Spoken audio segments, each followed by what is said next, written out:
Welcome. In today's video, we'll walk you through the simple steps to view all members in a Telegram group using Telegram Web on your PC. This guide is based on the latest update, so let's dive right in. First, open your web browser and go to Telegram Web.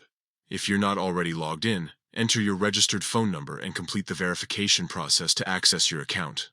Once you're logged in, you'll see your chat list on the left-hand side of the screen. Locate the group you want to explore.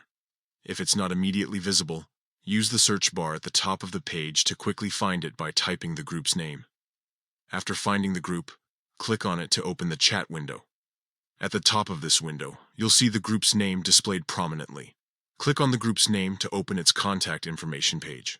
On this page, you'll find various details about the group, such as its description and shared media. To access the member list, look for and click on the Members section. This will display a complete list of all members currently in the group, and that's it. With just a few clicks, you can easily view all members of any Telegram group using Telegram Web on your PC. Whether you're managing a community or just curious about who's in the group, this method is quick and efficient. If you found this guide helpful, don't forget to share it with others who might benefit from it. Thanks for watching, and enjoy exploring your Telegram groups.